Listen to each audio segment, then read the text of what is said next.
Hay una expresión que Saludos cordiales, estimados hay una estudiantes. expresión de lo que es Kafka, cuando se dice que se señala el término A ver, kafkiano, ahora sí, saludos cordiales, estimados hace estudiantes. Bienvenidos referencia a la segunda de sesión. describir insólitas Como siempre, situaciones vamos a buscar la donde hay identificación de absoluta nuestro evidencia. rótulo. O sea, cuando dicen, mira, es O algo lo que es lo kafkiano, mismo, es algo el insólito, rótulo es identificativo. algo En insólito, primera algo instancia, kafkiano. quiero que sepas que te Y encuentras en bueno, el curso de esta es matemática una acotación de lo de tercer grado, que es la vida de este siendo grado, hoy día es, bueno, miércoles vamos a seguir por acá. 5 de mayo. En el contexto histórico, pues tenemos también los acontecimientos Este es filosóficos el de las encuentro tres virtual corrientes número que se 14. marcaban para la época, el Con ello marxismo, se el identifica la clase psicoanálisis y el 14 existencialismo. y Yo recuerdo que esperando realizar la sesión B Kafka, pues, sin ningún contratiempo. él era Ojalá Dios no un permita apasionado este hecho. por el existencialismo. Bien, vamos a colocar aquí la Entonces, identificación, el rótulo identificativo de la clase. eh, En la sesión anterior invertimos los 40 minutos justamente para explicar de forma detallada tanto el teorema de la bisectriz interior como el teorema de la bisectriz exterior. Un ejercicio bastante completo, puesto que en el mismo se pudieron ejecutar los dos teoremas. Acá lo podemos apreciar ya sin los detalles, pero bueno, fue la solución del ejercicio anterior. Bien, vamos a continuar. Ahora vamos a hacerlo con relaciones métricas de un triángulo rectángulo. En estas primeras relaciones métricas se hace necesario primero introducir el concepto de proyección ortogonal. Fíjate que siempre te había hablado en la lámina anterior de proyección de un lado ahora y de proyecciones ortogonales, pero ahora sí vamos a definir concretamente. Aunque en las láminas anteriores se había indicado la idea intuitiva, ahora lo vamos a hacer de forma formal. Una proyección ortogonal es aquella que se crea a partir de trazados de la totalidad de las rectas proyectantes perpendiculares. Esto es muy importante. Rectas proyectantes perpendiculares. Es lo que te da la sensación de la sombra que hablamos en la lámina anterior. A una cierta recta de referencia. Bien, de este modo existe un vínculo entre los puntos de aquella que se proyecta con los puntos proyectados. Veamos un ejemplo. Mira, en esta idea vamos a buscar la proyección ortogonal de un punto. Fíjate, la proyección ortogonal de un punto sobre una línea recta, siempre vamos a considerar la línea recta, aunque a veces se hacen de plano, pero de pronto vamos a hacer las proyecciones ortogonales hacia una recta. Es el pie perpendicular trazado de dicho punto a la línea recta. Claro, porque mira, tenemos acá, observa con atención, tenemos acá el punto que se desea proyectar. Entonces se proyecta siempre la proyección, esa línea con la cual nosotros intentamos proyectarla, hacer ese como realmente es como una especie de desplazamiento, un desplazamiento de tipo virtual e imaginario, porque el punto se encuentra allí y nosotros imaginariamente intentamos desplazarlo hacia la recta. Lo hacemos a través de una recta imaginaria, no es que está allí, sino que se imagina uno, esa es la recta imaginaria. Pero esa recta imaginaria tiene que chocar acá con respecto a la recta que deseo proyectarla un ángulo de 90 grados. No puede ser de forma oblicua, sino tiene que ser perpendicular. De eso es que se trata cuando hablamos de rectas proyectantes perpendiculares a cierta recta de referencia. Vamos a destacar ese hecho en la definición para que lo mantengas bastante claro. Aquí, el hecho que quiero destacar son rectas, aquí en primer lugar, rectas, ¿qué rectas? Bueno, rectas proyectantes perpendicular a cierta recta de referencia. Miren, ahí está. Así que eso es lo que queremos destacar. Rectas proyectantes perpendiculares a ciertas rectas de referencia. Pero en este caso son un punto. Pero es como un solo punto, pues necesito una sola recta para hacer ese desplazamiento imaginario desde su posición original hacia un punto que debería estar ubicado en la recta. Entonces ese desplazamiento imaginario es lo que se conoce como, dice, proyectante hacia el eje de proyección. Son dos conceptos que van ligados y estrechamente vinculados. Las rectas proyectantes con el eje de proyección. Entonces, aquí tenemos una primera consideración que podemos hablar, que es la proyección ortogonal de un punto sobre una recta. Pero nosotros nos vamos a proyectar puntos.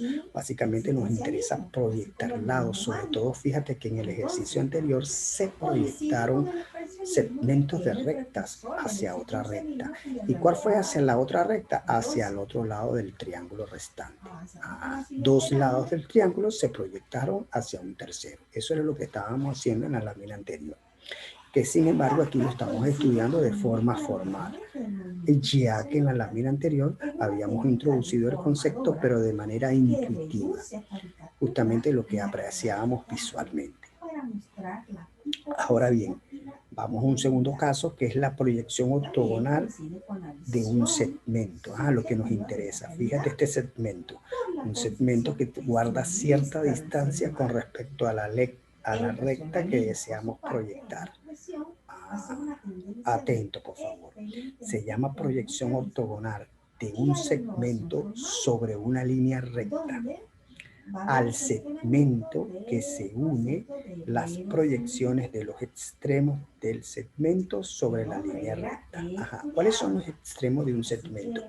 Un segmento tiene este primer punto, que es el origen, y otro segundo punto, que es el extremo del segmento. A ello, valga la redundancia, le indicamos de que tienen dos puntos diferentes que caracterizan a ese segmento, con la cual decimos que son subextremos.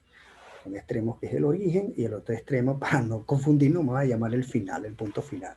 Un punto inicial que es su origen y un punto final que es el extremo del segmento. Entonces ambos son, digamos, polaridades de ese segmento. Claro, el origen y el extremo del mismo indican polaridades. Esas polaridades van a ser proyectadas. Mira, la idea es la siguiente. Iniciamos con el origen una recta proyectante que debe ser perpendicular. Y deberíamos finalizar justamente con su extremo con otra recta proyectante que es perpendicular al eje de proyección. Pero en estos extremos, ¿no? En estas dos polaridades, ¿ves? En estos dos lugares singulares, la vamos a seguir proyectando con una infinidad de rectas que comienza en su origen, y ese conjunto de rectas va a finalizar en sus extremos. A esa proyección ortogonal de segmentos sobre, de tu proyección ortogonal sobre el segmento AB.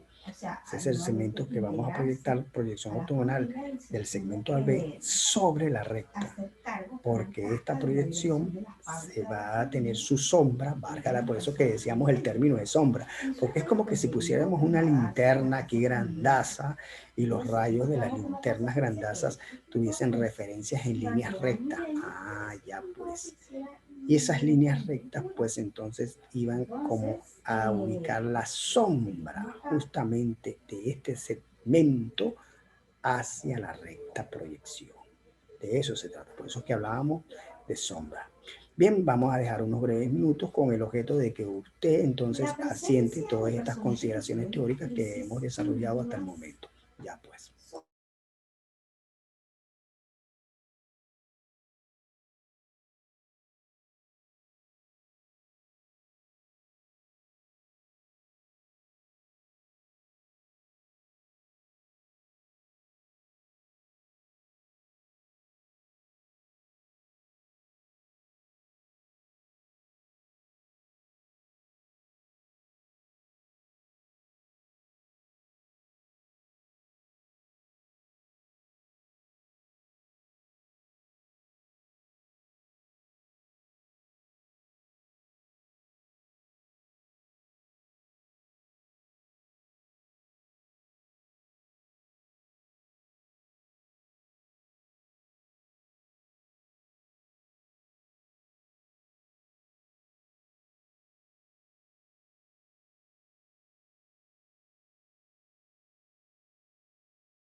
pues su alimentación fue principalmente a través del punto. Bien, vamos a seguir avanzando. Y bueno, le Y ahora, trasladaron fíjate, a una clínica universitaria de la capital vamos a peruana, estudiar lo que se llama la proyección ortogonal de un segmento, pero fíjate ahora la ubicación del segmento con respecto al eje de proyección. Esas son características que debes estar observando ahorita y es lo que estamos nosotros analizando. Fíjate, en esta oportunidad el segmento está oblicuo con referente al eje de proyección y en esta otra nueva el segmento se encuentra paralelo al eje de proyección.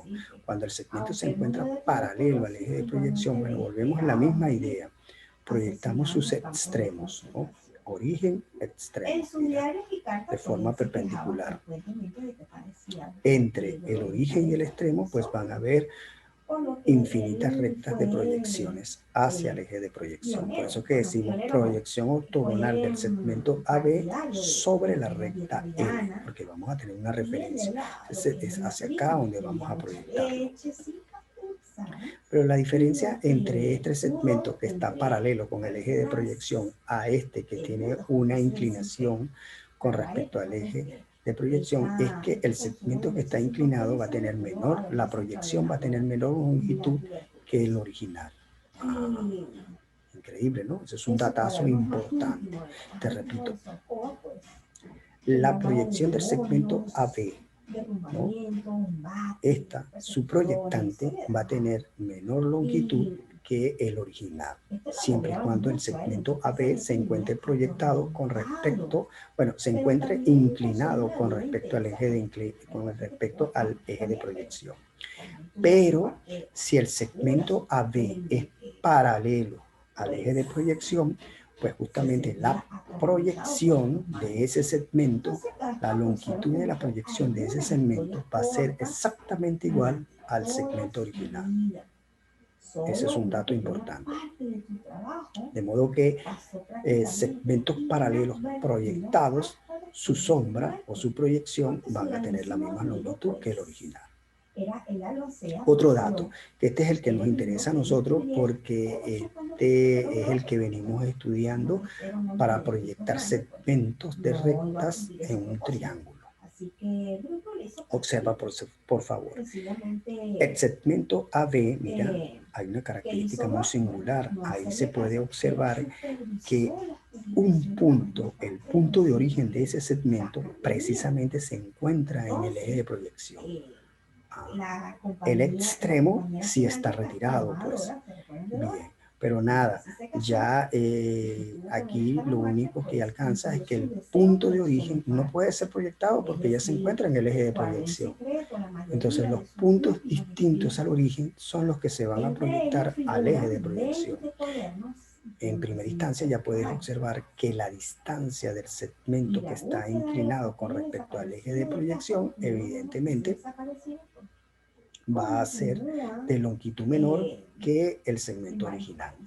Es una característica. Y esto es lo que siempre estamos utilizando, sobre todo cuando estamos proyectando lados de triángulos hacia otro lado del triángulo.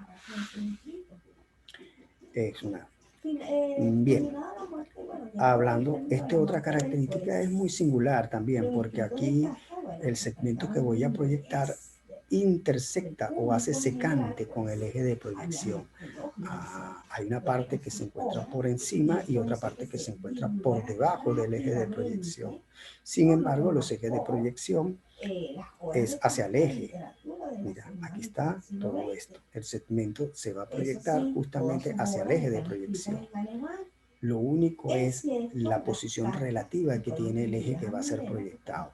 Hay una parte que se encuentra por encima y otra que se encuentra por abajo. Pero de igual manera, la proyección, la longitud de la proyección va a tener menor longitud que justamente el segmento original. Y finalmente, un último caso, pues en esto tengo un segmento que es perpendicular al eje de proyección. Si ese segmento es perpendicular al eje de proyección, su proyección solamente se concentra en un solo punto. Muy parecido a como que si estuviese proyectando un punto. interesante, ¿no? Esas dos características. Pero en este, recuerda que el segmento que deseo proyectar se encuentra de forma perpendicular. Es como una vista que tú lo colocarás aquí arriba. Aun cuando sea una recta, tú simplemente lo que vas a observar desde arriba es un punto de pies sobre el eje de proyección. Bien, estimados estudiantes, vamos a dejar unos breves minutos con la cual esperamos que usted haga o asiente todas estas referencias teóricas, todas estas disertaciones que hemos analizado en esta lámina. Ya, pues vamos entonces para que usted asiente las liberaciones teóricas que hemos realizado hasta el momento.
Bien, vamos a seguir avanzando, estimados estudiantes.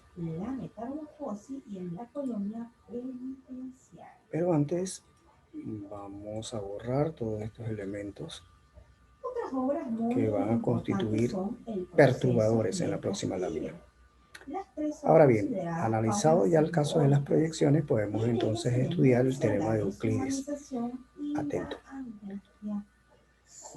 El teorema de Euclides son tres relaciones matemáticas que hacen referencia a algunas proporciones del triángulo rectángulo que se asocian al concepto de proyección. Esos conceptos serían Euclides referido a la altura, Euclides referido a los catetos y la relación que existe entre las alturas y los catetos. De manera que básicamente serían dos relaciones, la altura y los catetos, y la vinculación que existe en esas dos relaciones entre la altura y los catetos. Entonces vamos a apreciar el primero. El primero de ellos es el teorema de Euclides referido a la altura. En términos formales se enuncia de esta forma. en todo triángulo rectángulo es muy importante. Entonces tengo que tener un triángulo rectángulo como referencia para hacer el teorema de Euclides. La altura que se traza desde un ángulo recto es media proporcional geométrica. Atento con este concepto, media proporcional geométrica. Es decir, la altura al cuadrado entre los segmentos, en este caso serían los catetos, esos segmentos se estarían multiplicando, que se proyectan sobre la hipotenusa. Veamos un dibujo que es lo que nos están indicando.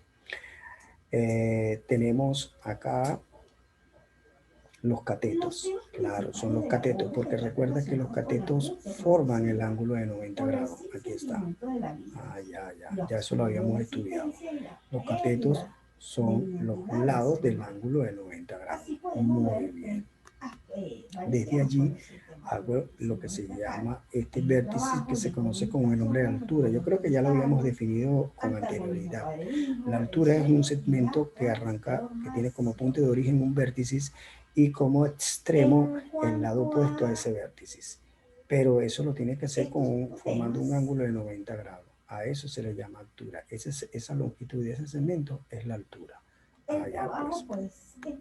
Entonces, desde esa altura, fíjate, una referencia, pues digamos un tope, en la cual yo voy a proyectar el extremo del segmento que va a ser perpendicular. Entonces, todas estas proyecciones van a ser de forma perpendicular. Voy a proyectar justamente este segmento sobre la hipotenusa, el lado que no tiene nada que ver con la formación del ángulo. Bien, entonces este cateto proyectado en la hipotenusa es M y el otro cateto proyectado en la hipotenusa es N. Ya podríamos indicar que los dos catetos, si el triángulo no es isorrectángulo, entonces, es decir, triángulos que tengan dos lados iguales, o sea, un triángulo isósceles. Bueno, en este caso no es isorrectángulo, vamos a suponer que no sea isorrectángulo, con la cual podemos distinguir los catetos, cateto mayor y cateto menor. Entonces, la proyección del cateto mayor sobre la hipotenusa es M, y la proyección del cateto menor sobre la hipotenusa es N. Dado eso, entonces la altura al cuadrado es igual a la multiplicación de las proyecciones en los catetos sobre la hipotenusa. Aquí está. A eso le llamamos media proporcional geométrica, porque evidentemente este es un promedio geométrico. Si nosotros sacamos la raíz cuadrada, pues entonces estaríamos en un promedio geométrico de dos valores. ¿Cuáles son esos dos valores? Los valores de la proyección. Entonces, eso hay que tenerlo muy en cuenta. De esta manera llegamos al teorema de Euclides referido a la altura. Bien, vamos a dar unos breves minutos para que entonces asiente todas estas referencias teóricas.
Bien, esperando que el tiempo haya sido suficiente, seguimos avanzando hacia la próxima lámina.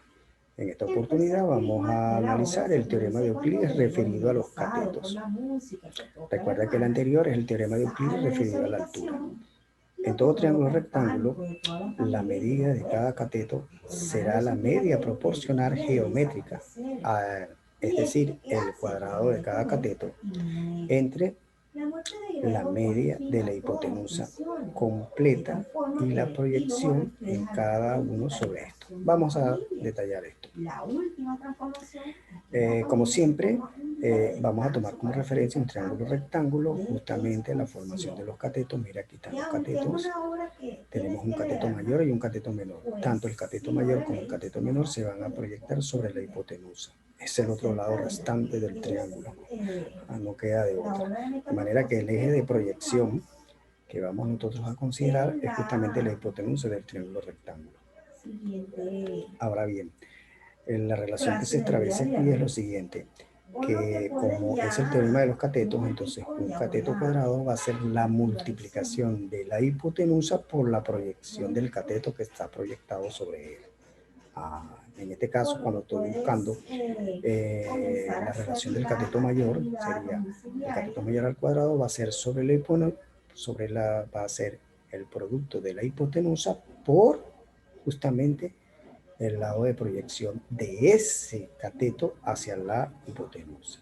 De igual manera, el otro cateto, mira. El cateto al cuadrado va a ser igual al producto de la hipotenusa por su proyección, por su sombra. ¿Oíste? A eso le llamamos, recuerda que el producto de dos números, la raíz cuadrada del producto de dos números, sacamos un promedio geométrico. No te olvides de esa relación, que eso lo conoces tú, de los estudios de aritmética. Existen 3 promedios, bueno, existen 4 promedios. El promedio aritmético, el promedio geométrico, el armónico, ¿te recuerdas, no? Exacto, el geométrico. Entonces, fíjate, aritmético, geométrico, armónico. Entonces, esos son los promedios. Por eso que aquí nosotros hacemos uso de la media proporcional geométrica. Interesante ese ejercicio. Vamos a dar unos breves minutos para que lo copies, por favor.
Bien, ahora vamos entonces con la relación entre los teoremas de Euclides. Obviamente, en todo triángulo rectángulo, si despejamos M y N, que ya sabes que M y N lo estamos designando como proyecciones de los catetos sobre la hipotenusa del teorema referido a los catetos y lo reemplazamos en el teorema referido a la altura, se cumple que la altura que se traza desde un ángulo recto es igual al producto de los catetos dividido por la hipotenusa. Ahí lo puedes ver.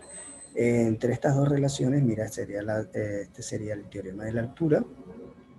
Atento, por favor, el teorema de la altura ya sabes que es el producto de las proyecciones de los catetos sobre la hipotenusa. Muy bien, ya eso lo había distinguido en el primer teorema que se llama el teorema de Euclides referido a la altura. Ahora, si despejamos aquí a M, obviamente, por favor, observa, M es igual a B cuadrado dividido entre C. Mira, aquí lo tienes. Claro, mira.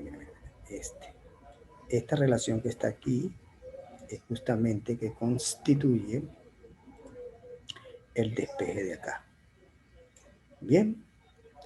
Básicamente, mira, se puede apreciar. Lo voy a hacer con el color negro para que lo puedas ver. Entonces, justamente vamos a despejar a M. Bueno, M quedaría despejado de esta forma. Tendríamos a B cuadrado, ¿verdad? Esto se encuentra en el miembro, está colocado en el miembro de la derecha.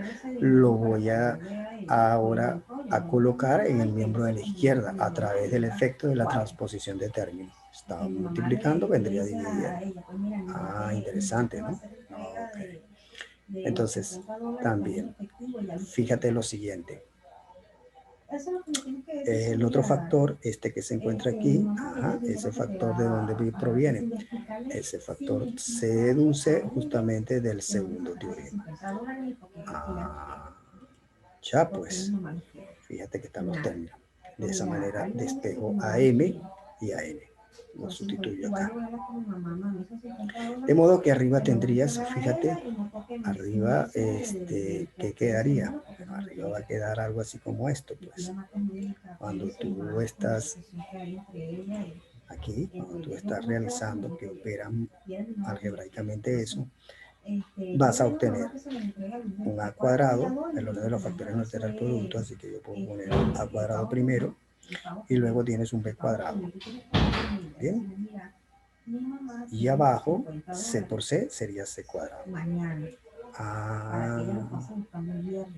Si a todo eso lo simplificas, pues eso quedaría justamente la altura va a ser arriba como numerador. Bueno, en primer lugar se está expresando un cociente, donde el numerador es el producto de los catetos, A, B, cateto mayor, cateto menor, dividido entre la hipotenusa. Entonces esa es la relación vinculante entre los dos teoremas de Euclides. ¿Cuáles son los dos teoremas de Euclides? Uno que es referido a la altura y el otro referido a los catetos. Esos dos teoremas se vinculan y se tienen esta expresión. Interesante, ¿no? Vamos a dejar unos breves minutos para que hagas todas las consideraciones importantes y a su vez unas demostraciones. Unas ligeras demostraciones, pues. Más que todas son demostraciones de forma explicativa, intuitiva. Y sin importar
Ahora bien, seguimos avanzando, pero antes vamos a borrar todos estos elementos. Bueno, para esta lámina constituyeron didácticos, pero para la próxima son perturbadores. Fíjate, ahora hacemos también el teorema de Pitágoras y vamos entonces a introducirlo. Hace años un hombre llamado Pitágoras descubrió un hecho asombroso sobre unos triángulos. Muy bien. Si el triángulo tiene un ángulo recto y pones un cuadrado sobre cada uno de sus lados, entonces el cuadrado más grande tiene exactamente la misma área que los otros dos cuadrados juntos. Increíble. Esto es lo que él descubrió. Eso se representa a través de esta manera. Este es el teorema de Pitágoras. Y eso se describe de esta forma. Oye bien, la hipotenusa al cuadrado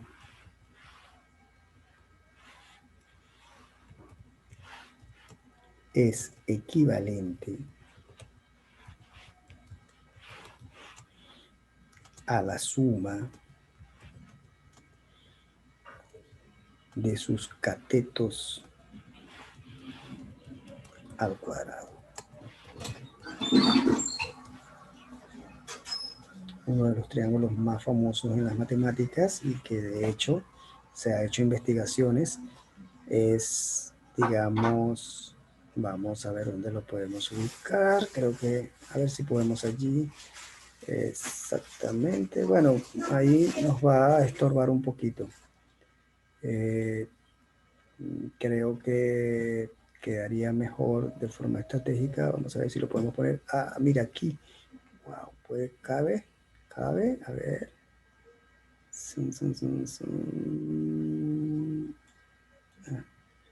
Pues no se distinguen bien. Es que la importancia de este teorema es tan grandioso que debemos ponerlo de una parte de modo que no estorbe. Bueno, no nos queda de otra manera sino que colocarlo aquí y hacerle un cuadro, digamos, rojo aquí. Ah, increíble. Ahí está. Ese. Dándole la importancia que merece. De modo que en términos prácticos eso es lo que expresa el teorema de Pitágoras. La hipotenusa al cuadrado es equivalente a la suma de sus catetos al cuadrado. Ahora vamos a hacer su demostración. Veamos. Para ello vamos a colocar un cuadrado sin circunscribirlo al cuadrado de la hipotenusa. Aquí está. Muy bien. Fíjate, sin agarrar un cuadrado que contiene el cuadrado de la hipotenusa, donde el cuadrado de la hipotenusa está inscrito al cuadrado que hemos hecho. Bueno, ya te hemos hablado de que si tenemos un triángulo rectángulo, la diferencia de un triángulo rectángulo ya a estas alturas tú lo conoces y lo debes manejar con suma soltura. Un triángulo rectángulo que es identificado por un ángulo de 90 grados, el lado que está opuesto a los 90 grados o el que se encuentra al frente del ángulo de 90 grados, se denomina hipotenusa, que en este caso la estamos señalando con la letra A. Esta es la hipotenusa. Y que además la hipotenusa constituye la longitud más larga del triángulo rectángulo. Los otros se denominan catetos. Si los catetos no son isorrectángulos, o sea, si los catetos no tienen la misma longitud para que representen un triángulo isósceles, entonces se representa un cateto mayor y un cateto menor. Bien, en este caso, tal cual como lo estamos distinguiendo, el cateto mayor queda determinado por C y el cateto menor por B. Ahora, identificados todos esos elementos, vamos a seguir a su demostración. Podemos apreciar lo siguiente. Vamos a hacerlo con el color verde. Este va a ser un ángulo alfa. Muy bien. Y este va a ser un ángulo beta. Bien. Ahora, si acá tienes un ángulo de 90 grados, fíjate, alfa con este ángulo de 90 grados, aquí esto tendría que ser beta. Por la relación anterior, porque alfa y beta serían ángulos complementarios. Dato importante, alfa más beta, es muy importante esto, conforman ángulos suplementarios. Es decir, que la suma de ellos dos te da 90 grados. Qué importante, ¿no? Y además, tú sabes que la suma interna de los ángulos interiores de un triángulo da 180 grados. Esto es muy importante. Muy, muy importante. Sigo para la demostración, vamos a hacerla bastante ligera. Entonces, bueno, si aquí tienes un triángulo rectángulo, mira, date cuenta que aquí tienes 90, pues evidentemente esto que está aquí tiene que ser el valor de alfa. Sigamos la analogía. Aquí tenemos una relación entre triángulos rectángulos, ¿no? Mira, la suma interna de los triángulos internos de un triángulo. La suma interna justamente de los triángulos. La suma interna de ángulos internos de un triángulo. Así que se habla. De modo que eso es lo que quiere indicarme que puedo inferir que esto vale beta.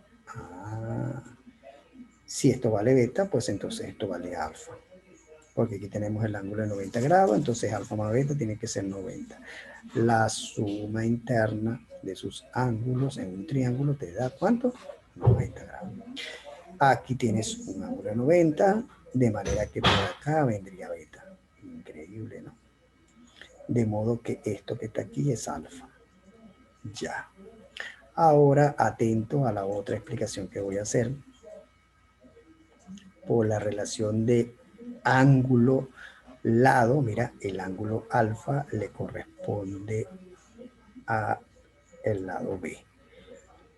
¿Te recuerdas esa relación? Claro que yo sé que te recuerdas. En la medida del ángulo está vinculada con el lado. Ok. Entonces, mira, alfa le corresponde al lado B. Esto sería aquí B. Vamos a esto a designarlo con mejor con negro. Esto aquí es B. Y alfa le corresponde entonces la medida C. Ya.